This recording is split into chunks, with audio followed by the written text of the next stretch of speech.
Aujourd'hui, à Sciences Po, on discutait de ce que pouvaient apporter les administrateurs salariés à ces conseils d'administration, avec comme grande question provocateur ou contributeur.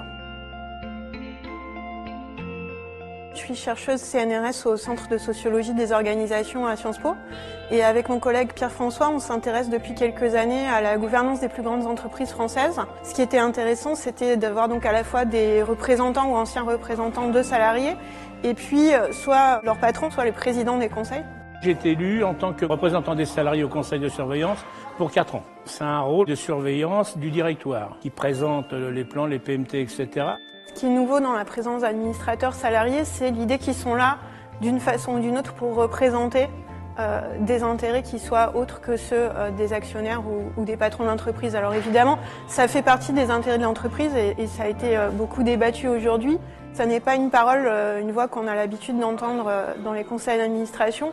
Donc ça pose tout un tas de questions sur au nom de qui exactement ils doivent parler et jusqu'à quel point ils doivent s'identifier uniquement aux intérêts de l'entreprise. Je fais remonter au conseil de surveillance toutes les anomalies, toutes les suggestions que je peux apporter. Je me renseigne auprès de la direction commerciale. J'étais surpris du pouvoir que détenait un conseil de surveillance. En France, on n'a pas l'habitude d'avoir des représentants de salariés au conseil d'administration, contrairement à l'Allemagne.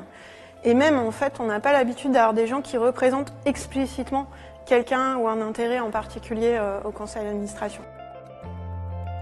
Si on a un regard historique sur les CA en France, ils ressemblent quand même toujours à eux-mêmes depuis plus d'un siècle. En tant qu'historienne, j'ai tendance à penser que malgré tout, les CA de l'avenir vont pas être très différents de ceux du passé.